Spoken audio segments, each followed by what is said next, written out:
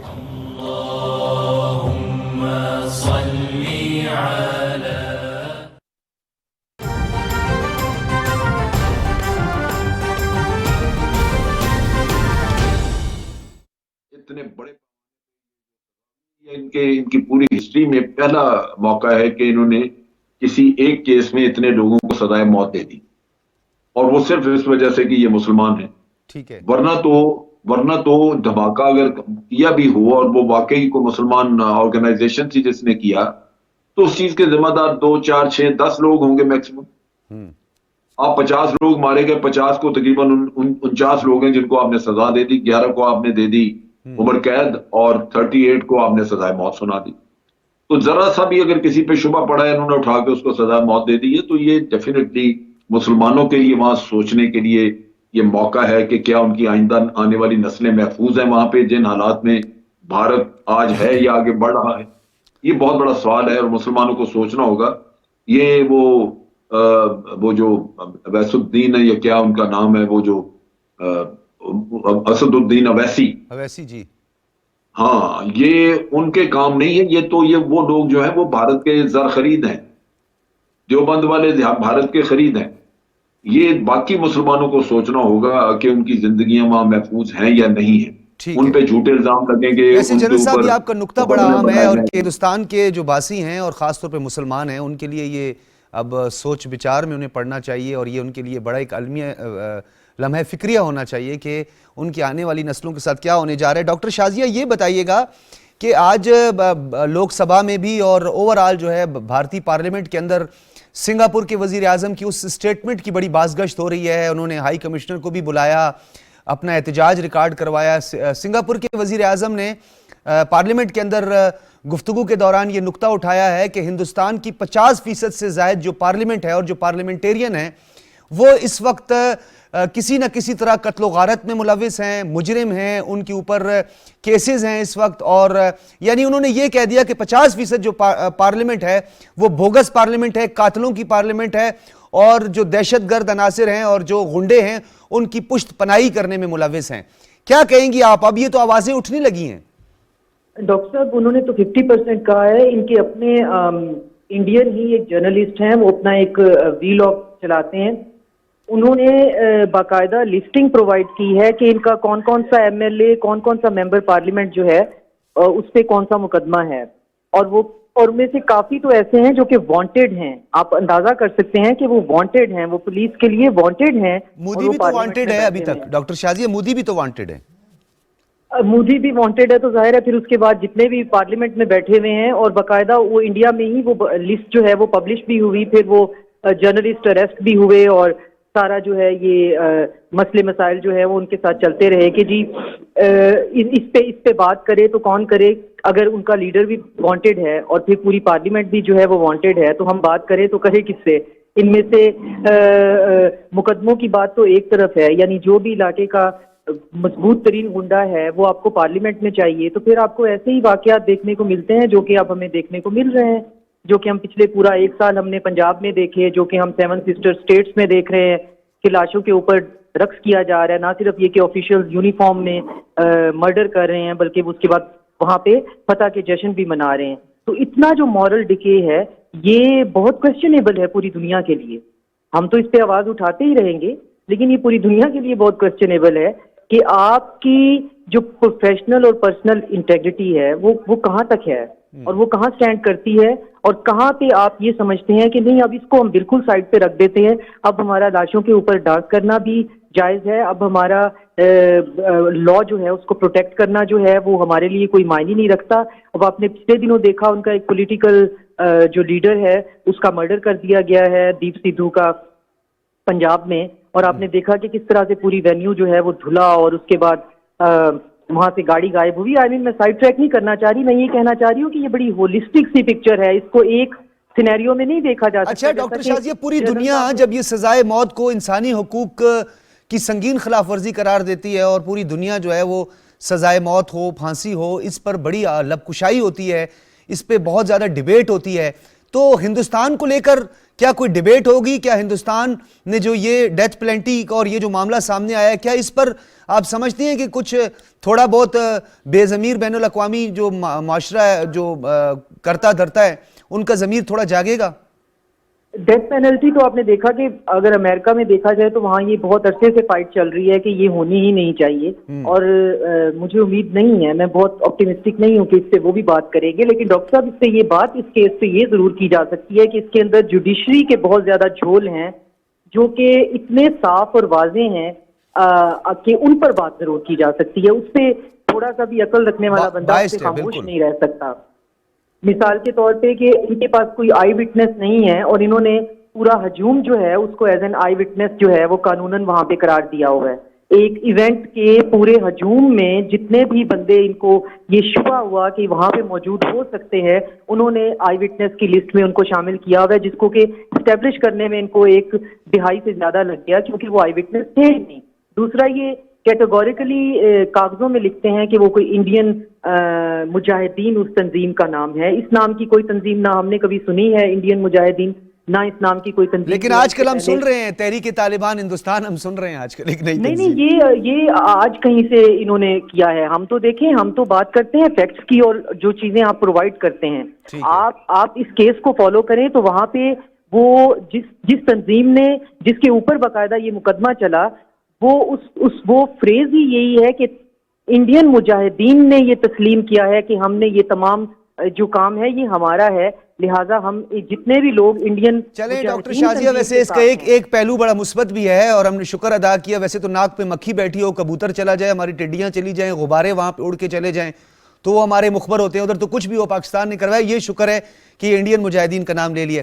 अच्छा अजीम चौधरी साहब, जिस तरह डॉक्टर शाजिया भी ये बात कर रही थी, अपोजिशन रहनुमा जो हैं इस वक्त, उन्होंने भी, राहुल गांधी भी बड़े सरापा एहतजाज हैं, इस हवाले से बात करते भी रहते हैं। गो कि हमारे उनसे भी गिले शिकवे बहुत हैं। इज्तमाई खबरें भी उन्हीं के दौर में ही दरियाफ्त हुई थी कश्मीर में, और मजालिम का सिलसिला आज तक भी जारी है और बदतरीन मजालिम भी डाए गए थे। लेकिन गो कि बीजेपी जितनी एक्सट्रीमिस्ट नहीं रहे वो। क्या आपको लगता है कि हिंदुस्तान के अंदर, जिस तरह जनरल साहब ने कहा कि अवैसी साहब जो कहते हैं कि हमारा हिंदुस्तान, हमारा पाकिस्तान से कोई सरोकार नहीं है, बाज़ औक़ात इस तरह की भी बातें कर जाते हैं, क्या उनको अपने हिंदुस्तान के अंदर ये जो मजालिम है और आने वाली नस्लों के जो ख़तरात हैं, क्या उसके लिए कोई हिकमत अमली वो तैयार करेंगे? बहुत शुक्रिया डॉक्टर साहब। जमीयतुल उलमाए हिंद, देवबंद, मदरी साहिबान, इनकी गुफ्तगू अगर आप इंटरनेट पे सुन लें तो आप इन सब लोगों को पाकिस्तान से इतना दूर कर दें और इतने इनके जो मामलात हैं वो किसी भी इंडियन से, जो गलीज़ इंडियन है, उससे भी ज़्यादा आगे के हैं। जिस तरह वो पाकिस्तान को गाली देते हैं, जिस तरह वो पाकिस्तान को बुरा कहते हैं, काबिल नफ़रत है। वो हैं तो बज़ाहिर मुसलमान, लेकिन इंडिया में रहते हुए उन्हें इस्लाम याद नहीं आता, उन्हें मौत याद नहीं आती, उन्हें आखिरत याद नहीं आती, उन्हें रसूलुल्लाह सल्लल्लाहु अलैहि वसल्लम की तालीमात याद नहीं आती, उन्हें हक़ और सच की बात याद नहीं आती। उन्हें ये याद आता है कि हुकूमत से पैसे कैसे लेने हैं और हुकूमत का आला कार कैसे बनना है। पाकिस्तान की मुखालफत भी जिन लोगों ने की थी, उनमें ये मकतबा फ़िक्र मौजूद था। मैं इसको बढ़ाना नहीं चाहता, लेकिन सिर्फ निशानदेही करना चाहता हूँ। इंडिया में सूरत हाल जो है वो हमारे लिए ज़रा ज़्यादा तशवीशनाक है, इसलिए कि हम बिल्कुल उनके हमसाए हैं। एक लंबी हमारी सरहद उनके साथ मिलती है, सही, और हमारा डिस्प्यूटेड एरिया भी उन्हीं के साथ मिलता है। मशरक़ी पाकिस्तान के मामला तो जो हुए सो हुए। अगर आज आप देखें जो आजकल एक ड्रामा चल रहा है एक टीवी चैनल पर, तो आपको मशरक़ी पाकिस्तान की वो पिक्चर नज़र आ जाएगी जो भारत ने वहाँ जुल्म किया, जिस तरह लोगों को मारा, जिस तरह ख़वातीन को मारा, जिस तरह बच्चियों को मारा, जिस तरह फ़ौजियों को मारा। ये सब चीज़ें भारत की फितरत का हिस्सा हैं, और इसमें सिर्फ भारत की वो साइकोलॉजी शामिल नहीं है कि मुसलमानों का कत्ल किया जाए। जुल्म यह है कि इसमें भारत की रियासत शामिल है, ठीक है, भारत की अदलिया रियासत की शामिल सरपरस्ती में सब कुछ जी। अदलिया भी बाइस्ड है, अदलिया तो ये सब कुछ करके उस पर ठप्पा लगा देती है कि ये ठीक हो रहा है। जैसे बाबरी मस्जिद का एक मतनाज़ा जैसे ये मामला आज हाँ, जिसको हम बिल्कुल। गुफ्तगू कर रहे हैं, जैसे वो तो आइन को नहीं पीछे छोड़ देते हैं। 370 वाला जो मामला है और 35 वाला मामला जो कश्मीर पे है, उस पर सुप्रीम कोर्ट का रद्दअमल आया, सीएए पर भी खामोशी है। जी उस पर भी खामोशी है। तो जब वहाँ सुप्रीम कोर्ट की हद तक आइन की बालादस्ती को तस्लीम नहीं किया जाता, तो आप और मैं कैसे ये तसव्वुर करें कि वो इंडियन पीनल कोड के मुताबिक जो फैसले कर रहे हैं वो इंसाफ पर मबनी होंगे। कभी दुनिया में किसी बलवे के हवाले से, किसी ऐसे वाक़े के हवाले से अव्वल तो इसकी मिसाल नहीं मिलती, और अगर ढूंढी भी जाए तो 38 लोगों को इकट्ठे फांसी देना, इसकी कोई मिसाल नहीं मिलती, कहीं नहीं मिलती। और इतने लोगों को साथ सारी उम्र के लिए जेल में डालना और 14 साल तक इसको पेंडिंग में रखना। जी, इसमें मैं आपसे मजीद गुजारिश करूं कि उनके पास तो वो फौजी मौजूद है अभी, जिसने समझौता एक्सप्रेस को आग लगवाई और लगाई, उसके दरवाजे बंद किए, मुसलमानों को जलाया गया, वहाँ फिल्म भी शायद कोई छोटी मोटी बनी या डॉक्यूमेंट्री बनी। लेकिन अगर आप इंडिया के वो जर्नलिस्ट जो इंडिया से बाहर रहते हैं और हकूक़ इंसानी के लिए काम करते हैं, उनकी बात सुने तो वो हमसे ज़्यादा नाक़िद हैं इंडिया की पॉलिसीज़ के। अब जहाँ तक मामला है बीजेपी का, इनके हिंदू एक्सट्रीमिज़म का और इनके बाकी मामलात का, उसको आप यूँ देख लीजिए कि वहाँ सबसे बड़ी जो उनकी है सूबाई हुकूमत यूपी की, उसके इंतखाबात आ चुके हुए हैं, और उन इंतखाबात में मासवा इसके कि वो मुसलमानों को निशाना बना बिल्कुल के, वो योगी आदित्यनाथ जो है वो तो उस पर खास तौर पर अगर हम देखें उसने तो, और लेकिन अब कर्नाटक के मामले पर भी थोड़ी सी हम चौधरी साहब बात करेंगे, और जनरल साहब की तरफ में जाऊंगा।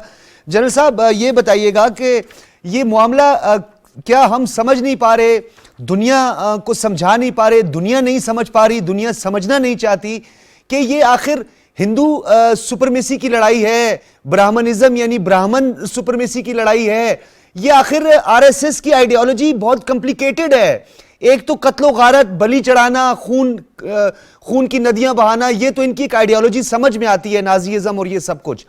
लेकिन हिंदुस्तान के लोग क्यों मोदी की सपोर्ट करते हैं? दूसरी मर्तबा उसे दोबारा मुंतखब कर लिया गया, जबकि वो हिंदू की बात नहीं करता, क्योंकि उसमें तो दलित सबसे ज्यादा हैं, शूदर भी बहुत बड़ी तादाद में, और वो सारे ब्राह्मण्स की भी बात नहीं करता, उन ब्राह्मण्स की बात करता है जो शिव के सबसे पाक लोग हैं। वो कहते हैं कि जी हमारे जो ब्राह्मण्स जो आरएसएस को और हमारी आइडियोलॉजी को फॉलो करते हैं, वो मखसूस एक तबका है ब्राह्मण्स का। तो क्या हिंदुस्तान के लोग इस बात को नहीं समझ पा रहे? देखिए, बात यह है कि मोदी की सियासत, उसका कैरियर, अगर आप उसको देखें तो वो दो ही चीजों पे मुहित है। अगर अवाम में इन्होंने मुसलमानों के खिलाफ इतनी नफरत न फैलाई होती तो ये सबसे ज्यादा मकरूह इंसान होता जब इन्हें 2000 लोगों को मरवाया गुजरात में, और सारी दुनिया जानती थी कि ये टेररिस्ट है। तो क्या भारत के लोगों को पता नहीं था? वो सिर्फ उस नफरत को पालते हैं या उसके ऊपर जीते हैं जो कि मुसलमानों के खिलाफ फैलाई गई है वहां पे। ये एक नफसियाती मसला बन चुका है वहां पे, और वो अब इस हद तक बढ़ चुकी है ये नफरत कि अब इसको पीछे ले जाना, इसको कम करना, ये अब किसी के बस की बात नहीं। वहां पे ये बढ़ती जा रही। सो वहां पे लोकली तो मोदी ने हिंदुत्व का प्रचार करके, हिंदुत्व का यानी उसकी सुप्रीमेसी कायम करने के लिए अवाम में ये सारा ढोंग रचाया। और ये हमें पता था क्योंकि उसका जो मैनिफेस्टो था, उसका पहला पॉइंट ही यही था, हिंदुत्व का। और वो हिंदू ने उसको हिंदुत्व के नाते उसको अपने पास उसको प्रमोट किया कि ये हिंदू मजहब को यहाँ पे लागू करेगा या प्रिवेल कराएगा। दूसरी चीज उसकी है कि पाकिस्तान से नफरत। जब उसने इलेक्शन लड़ा था पहला, तो उसने यही कहा था, जब वो अपने मरकजी हुकूमत में आया, तो उसने कहा था कि पाकिस्तान को मैं संभाल सकता हूं, मैं पाकिस्तान को जबान में जवाब दूंगा जो वो समझता है, और ये काम जो है ये कांग्रेस नहीं कर सकती। उल्टी पड़ गई वो। सो लोगों ने उसको वोट दिया इस तवक्को पे कि अब वो पाकिस्तान को सबक सिखाएगा। अब वो पाकिस्तान को सबक सिखाने से रहा, लेकिन वो उस वक्त से कोई ना कोई झूठ ड्रामा रचाता है और लोगों से सपोर्ट लेता है। जैसे उन्होंने सर्जिकल स्ट्राइक की बात की, या पुलवामा के बाद आप देखें जाके ये बालाकोट वाला ड्रामा रचाया, कई ड्रामे रचाए उसने। उड़ी कोट था, और पठानकोट का LOC वाकया इसी तरह का रचाया उसने। LOC को उसने बड़े अरसे तक गर्म रखा। ये इनके इतने लोग मारे गए तो तब ये जाके इन्होंने LOC पे दोबारा सीज फायर जो है उसको इम्पोज करवाया पाकिस्तान से बात करके, वरना तो इनके लोग बहुत मारे जा रहे थे। तो ये वो चीज है जिसकी बुनियाद पे उसने अपना कैरियर खड़ा किया। सो भारत में तो उसने जो अक़लियती वोट्स हैं उनको डिस्कार्ड कर दिया है और वो टोटली सरवाइव कर रहा है हिंदू वोट के ऊपर, जो बहुत बड़ी मेजॉरिटी है। सो नेचुरली उसको कोई फिक्र नहीं है उसका कैरियर। जनरल साहब, मेरा सवाल भी यही था कि एक तो वो जो हिंदू की सुप्रीमेसी की बात कर रहा है कि शेफ की धरती है और शेफ की धरती में सारे नापाक हैं, चाहे वो सिख हो, क्रिश्चियन हो, मुसलमान हो। वो कहते हैं जी शेफ की धरती में सिर्फ हिंदू रहता है, लेकिन वो तो दलित का भी दुश्मन है, वो तो उनकी भी नस्ल कुशी कर रहा है। मुझे अभी ये जरा बात मुकम्मल कर लें, मैं आपको थोड़ी सी और अच्छा, दलित वगैरह का किस्सा मुख्तलिफ है। वो उसकी अपनी सोसाइटी का, वो ये इसने नहीं खड़ा किया, वो मोदी की पैदावार नहीं है। वो तो हमेशा से सोसाइटी में ऊंच नीच के मौजूद थी, जात पात का मसला हमेशा से है। तो दलित तो बेचारे हमेशा से पिसे रहे। तभी तो आप देखिए कि ज्यादातर जो आबादी क्रिश्चियन है वो वही दलित हैं जिन्होंने अपना मजहब बदला इनसे जान छुड़ाने के लिए। तो ये अभी भी उनको मारेंगे। लेकिन हुआ ये है कि मुसलमान के खिलाफ जो नफरत इसने फैलाई वो बहुत ज्यादा बढ़ चुकी है और ये कम नहीं होगी इस वजह से कि मोदी की सारी असास, उसके पॉलिटिकल कैरियर इन्हीं चीजों पे मबनी है, वो इससे हट नहीं सकेगा। अब बात यह है कि पाकिस्तान ने तो इसकी प्रोजेक्शन की, हमने दुनिया को बताया, लेकिन मगरबी दुनिया का तो चले एक मसला है कि उनके मफादात हैं और वो मुनाफिकत करते हैं, मुनाफिक हैं परले दर्जे के। उनके मफादात हों तो ना वो ह्यूमन राइट्स को देखते हैं, ना ही वो रिलीजियस एक्सट्रीमिज्म को एड्रेस करते हैं, ना हो उनके मफाद, तो फिर ये चीजें फौरी सामने आ जाती हैं। इंडिया को FATF में नहीं लेके गए, जबकि हमने शवाहिद दिए कि जनाब ये फंडिंग कर रहे हैं पाकिस्तान में टेररिज्म की, उनकी बैंकों की रसीदें मौजूद हैं, लेकिन नहीं किया। तो ये तो है मगरबी दुनिया की मुनाफिकत। लेकिन सऊदी अरब हो, UAE हो, ये उससे इतने इतने बड़े एग्रीमेंट $20-20 अरब के और ये कर रहे हैं, इनको नजर नहीं आता कि मुसलमानों के साथ क्या हो रहा है। उसकी एक वजह बहुत बड़ी ये है कि खुद मुसलमान जो भारत में है वो वावेला नहीं मचाते। यानी अगर मैं हमायत करूं कि वहां पे मुसलमानों की हमायत और मुसलमानों पे ये जुल्म हो रहा है, नहीं होना चाहिए, तो मुझे आगे से कोई कहे भाई जिन पे जुल्म हो रहा है वो तो बोल नहीं रहे, तो तुम्हें क्या तकलीफ है? जी, ये वैलिड पॉइंट वहां पे ये बहुत बड़ा मसला है कि मुझे तकलीफ है, लेकिन जो वहां पे भुगत रहा है उसको तकलीफ नहीं है। उनका वो असदुद्दीन अवैसी कहता है कि जनाब आप कौन होते हैं, हमारा घर हम भुगता देंगे। तो भाई भुगताओ, मरो फिर जाके। वो हिंदू से जुल्म से ना फिर तुम्हारा मुकद्दर बन चुका है। तो जब तक वो इस तरह के लीडर वहां पे, जैसे अभी चौधरी बात कर रहे थे, देवबंद का बड़ा इंफ्लुएंस है वहां पे। ये मौलवी हजरात जो हैं इनका इंफ्लुएंस है, इन्होंने बेशुमार दुनिया को वहां पे पढ़ाया पाला, लेकिन इन्होंने हमेशा पाकिस्तान के खिलाफ नफरत फैलाई और भारत में जो भी कोई बैठा हो उसकी ये हमायत करते हैं और आज मोदी की भी करते हैं। कश्मीर में इतना जुल्म हो रहा है, इन्होंने कश्मीरियों के बारे में कहा कि ये अंदरूनी मामला है भारत का, और भारत तो कश्मीर जो है वो भारत का टूट टांग है, पाकिस्तान को परे हट जाना चाहिए। ये खुद मैंने प्रेस कॉन्फ्रेंस सुनी है इसकी मदनी की। तो ये खुद इतने बड़े मुनाफिक हैं कि इन्होंने बर्बादी करने में इनका बराबर का हिस्सा है। अगर आज मोदी इनके साथ कुछ कर रहा है तो उसमें बराबर का हिस्सा इनके इन लीडरों का है, जिनको इन लोगों ने कभी गद्दारी के ऊपर इनको जूते नहीं मारे। बिल्कुल, ये लोग हैं जो इनकी सफों में बैठे हुए। ठीक है, ठीक है जनरल साहब, मैं दोबारा आपकी तरफ आता हूं। डॉक्टर शाजिया, ये बताइएगा कि ये मुस्कान ने मोदी को भी परेशान कर दिया है और हिंदुस्तान को हैरान कर दिया है। इतने बड़े लोग सड़कों पर हैं, सरापा एहतजाज है, पूरी दुनिया में इस पर आवाज़ें उठ रही हैं कि हिजाब पर पाबंदी नहीं। फ्रांस और कुछ दीगर ममालिक में जब हिजाब पर पाबंदी की बात की थी बड़ा शदीद रद्द अमल आया था पूरी दुनिया से। तो क्या समझती हैं कि मुस्कान की ललकार ने हिंदुस्तान के वो जो कुछ बाज़मीर हल्के उनको झंझोड़ा है, उनकी ज़मीर को कुछ झंझोड़ा है, आप समझती हैं? Doctor Shazia, can you hear me? जी अजीम चौधरी साहब, ये सवाल आपसे ही मैं कर लेता हूं कि क्या मुस्कान की जो ललकार थी और मुस्कान ने जिस तरीके से वो जय श्री राम वालों के बीच में घुस के उसने जिस तरीके से हिजाब पर बात की और उसने अपने हक की आवाज़ उठाई, तो क्या ये पूरी दुनिया में जिस तरह मलाला के लिए पूरी दुनिया ने आवाज़ उठाई, तो क्या मुस्कान भी मलाला की थोड़ी बहुत जगह ले सकेगी? रज़िया सुल्ताना भी एक खातून ही थी और जिस हिम्मत के साथ उसने वहाँ पर अपने खत्ते में, अपने इलाके में हुक्मरानी की, उसकी मिसाल दी जा सकती है, वो काबिल मिसाल है। इस बच्ची ने पूरी दुनिया को झंझोड़ के रख दिया, उस तरह जिस तरह शाम के एक बच्चे की लाश साहिल पर गई थी और पूरी दुनिया उस पर चीख उठती थी कि ये क्या हुआ। राजस्थान के इलाके में रवायती तौर पर ख्वातीन पर्दा करती हैं, बिल्कुल, आज भी वो हिंदू हों, वह सिख हों, वह ईसाई हों, वो मुस्लिम हों, वो पर्दा करती हैं। और बस औक़ात ऐसा भी होता है कि अगर दूर दराज से कोई अजनबी आ रहा हो तो वो घूम के बैठ जाती हैं मुंह दूसरी तरफ करके कि वो गुजर जाए, तो फिर उसके बाद वो उठ के जाती हैं। और वो वॉशरूम इस्तेमाल नहीं करती, ये उनके यहाँ एक तरीका कार है। इस बच्ची ने क्या कहा? इसने ये कहा कि अल्लाह अकबर।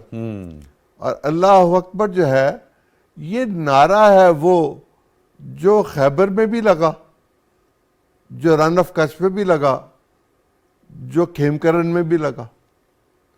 और अल्लाह से बड़ा तो कोई नहीं है, कतन कोई नहीं। तो इस बच्ची ने तो पूरी दुनिया के ज़मीर को झंझोड़ा ना, वो भी तो अल्लाह गॉड कहते हैं जी ना? बिल्कुल।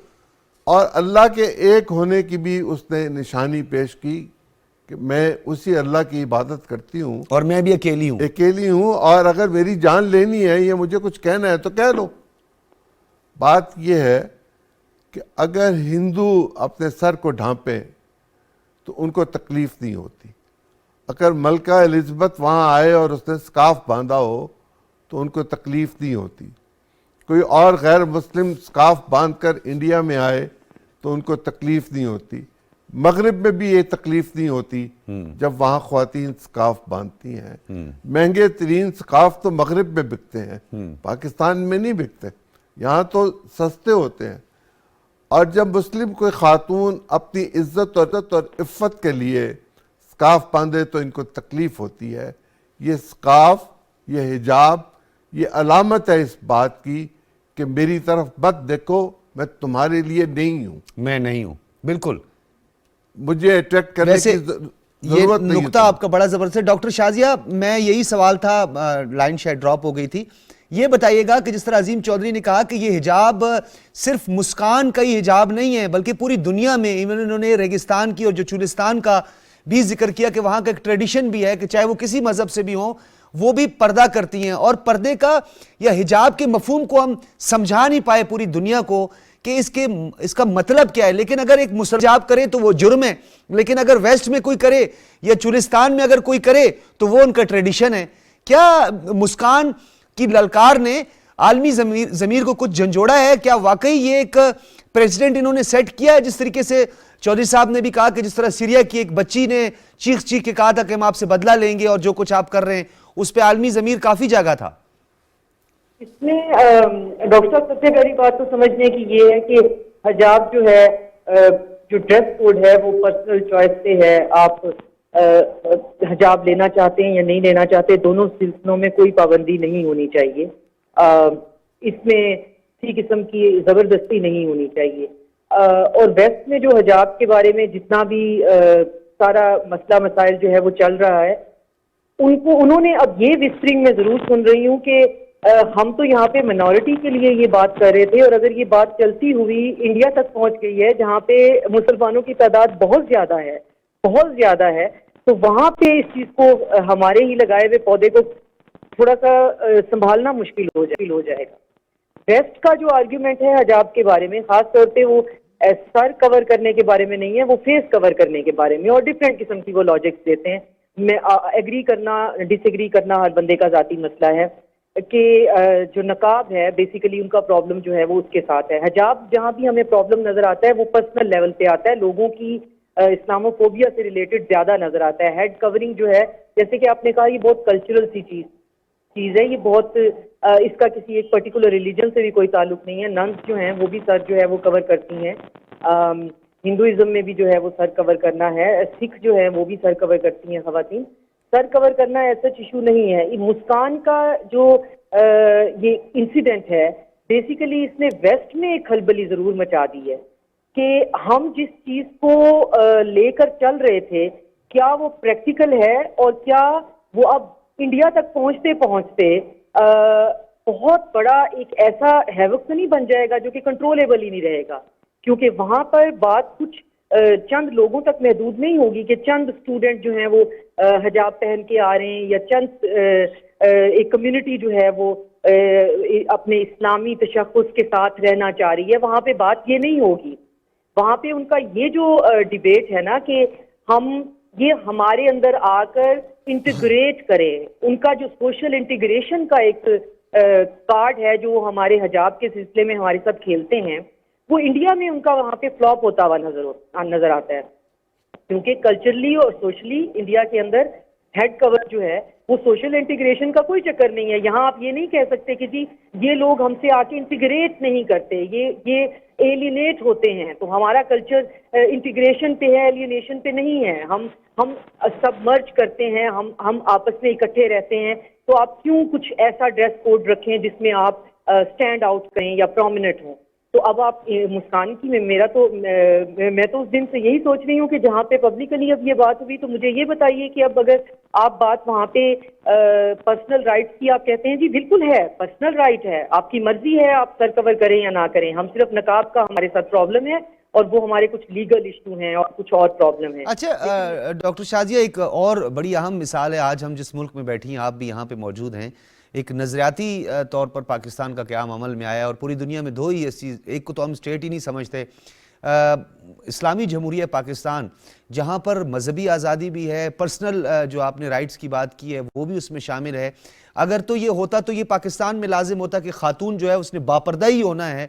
ये पाकिस्तान जो इस्लामी जमहूरिया पाकिस्तान है, यहाँ पे भी हर आदमी आज़ादी से अपनी ज़िंदगी गुजार सकता है। अगर कोई खातून बापर्दा रहना चाहती है, हिजाब के साथ आना चाहती है किसी इंस्टीट्यूशन में तो भी अलाउ है, नहीं आना उसके बगैर आती है तो भी अलाउ है।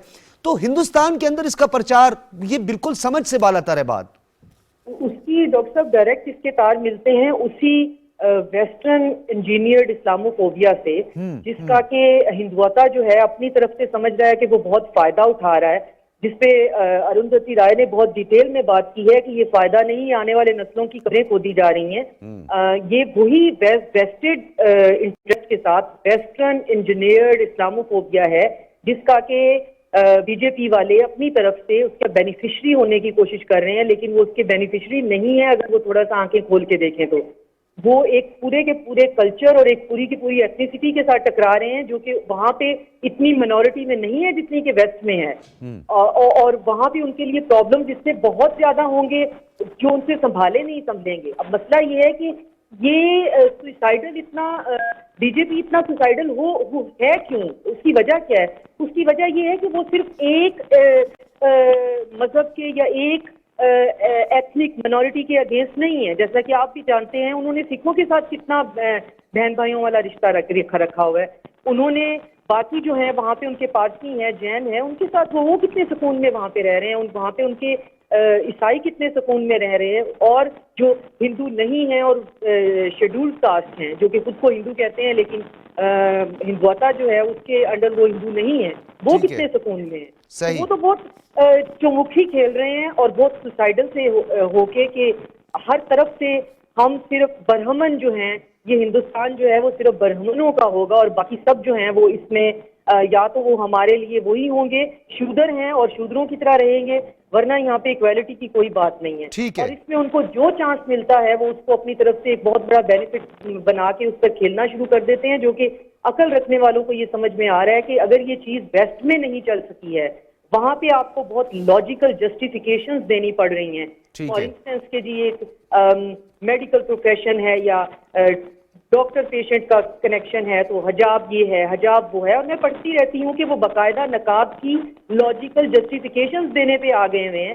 तो आप एक ऐसे मुल्क के अंदर इस चीज को कैसे अनजस्टिफाई करेंगे जहाँ पे हजारों सालों का उसका ट्रेडिशन है और वो होता चला। ठीक है डॉक्टर शाजिया। जनरल साहब, ये जो बार बार फोर्स किया जाता है कि जी नहीं, बल्कि इम्पोज किया जाता है हिंदुस्तान के वासियों पर कि ये सेकुलर स्टेट है, लेकिन सिंगापुर के वजीर आजम ने मुखातिब करते हुए कहा है कि नेहरू का हिंदुस्तान, जिसकी पार्लियामेंट में 50% से ज्यादा कातिल, मुजरिम, वांटेड लोग मौजूद हैं, और वो सेकुलर स्टेट, डेमोक्रेटिक स्टेट जिसको दुनिया की बहुत बड़ी जमहूरियत भी सो कॉल्ड कहा जाता है, ये नेहरू का हिंदुस्तान जहां पर हिजाब पर पाबंदी की बात की जाती है। अब अरुंधति राय जैसी जो लिखारी या जर्नलिस्ट है वो तो इस पर बात करती है, लेकिन एक खौफ का आलम है वहां पर तो सेकुलरिज्म नाम की कोई चीज नहीं दिखाई देती।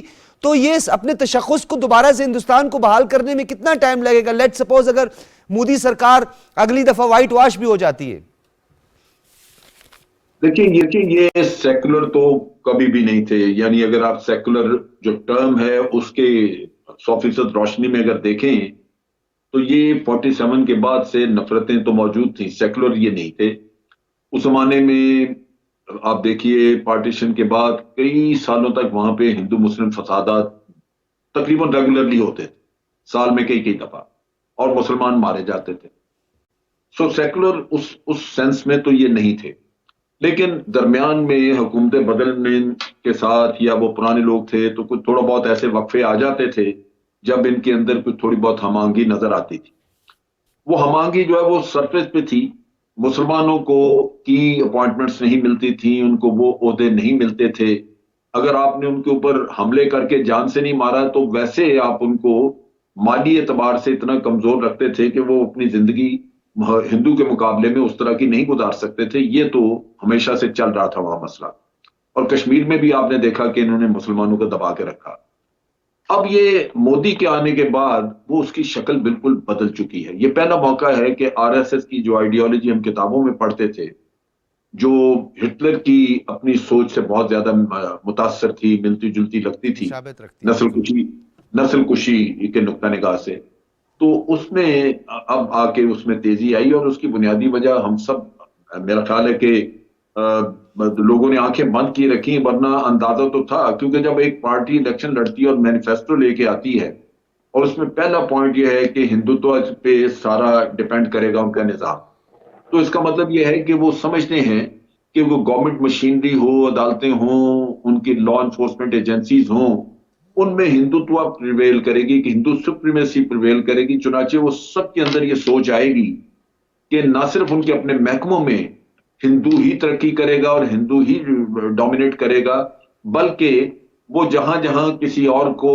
हिंदू के अलावा किसी और का तसल्लुत, किसी और को फलता फूलता देखेंगे तो उसको भी खत्म करेंगे। नतीजा ये कि आज आपको उनके हर महकमे में, हर जगह, वो पुलिस हो, उनकी अदालतें हों या उनकी आर्मी हो, आपको कोई भी मुसलमान किसी प्रोमिनेंट जगह पे नजर नहीं आएगा। वो नतीजा आपको एक ही मिलता है कि मुसलमानों को दबाओ, मारो। और पिछले दिनों जो इन्होंने वो हिंदू एक्सट्रीमिस्ट जो जिन्होंने जलसा भी किया, उसमें उन्होंने कहा जी कि सारे 22 करोड़ तो लोग हैं, ये 22-23 करोड़ मार क्यों नहीं देते हम लोग? हमें मिलके अब चाहिए कि इनको कत्ल करना शुरू करें। जिस पे यूनाइटेड नेशन में भी और अमेरिका से भी किसी ने नुक्ता उठाया और यूनाइटेड नेशन के सेक्रेटरी जनरल ने कहा कि ये यहाँ पे लगता है कि अब कत्ल गारत शुरू होने वाली है। तो बात यह है कि अब कोई चीज छुपी नहीं। अब चूंकि इंटरनेशनल कम्युनिटी मोदी को रोक नहीं रही बल्कि सर पे बिठाया हुआ है, तो उसके हौसले बुलंद है, वो अपने उस एजेंडे के साथ आगे बढ़ता जा रहा है, चीजें बढ़ती जा रही। क्या ये जितनी भी लिंचिंग हुई यहाँ पे, मुसलमान कत्ल हुए, कोई कभी आपने मोदी का बयान सुना जिसपे उसने कहा हो कि मुझे बड़ा अफसोस हुआ, ये नहीं होना चाहिए था, हमें रोकना होगा? कहीं यानी लिप सर्विस होती है ना, वो तक नहीं आपने सुनी। इससे नजर यही आता है कि वो पैटर्नाइज कर रहा है और उसके ज़हन में है कि ये चलता रहना चाहिए सिलसिला जो वो कर रहा है। तो मुसलमानों के लिए वहां पे लम्हा फिक्रिया है, उनको सोचना होगा कि आज वो तकलीफ उठा रहे हैं, कल उनकी नस्लें इनसे ज्यादा तकलीफ उठाएंगी, क्योंकि नफरतें जिस तरह वो फैला रहा है वो बढ़ती जाएंगी, वो कम नहीं होंगी। और मुसलमानों के लिए वहां पे बिल्कुल जिंदगी अजाब बन जाएगी। उनको चाहिए मुसलमानों को कि अपने लिए नई लीडरशिप वहां तलाश करें। और ये मैं आपको पूरे वसूख से कहता हूं कि इस वक्त हिंदुस्तान से ज्यादा दुनिया का कोई मुल्क और ऐसा नहीं है जहां एक और पार्टीशन की जरूरत है। बहुत शुक्रिया lieutenant general retired Amjad Sheikh साहब हमारे साथ मौजूद थे, अजीम चौधरी साहब हमारे साथ मौजूद थे, डॉक्टर शाजिया चीमा साहिबा हमारे साथ मौजूद थे। आपरात का बहुत शुक्रिया। नाजरीन इजाज़त दीजिए, अल्लाह हाफिज़।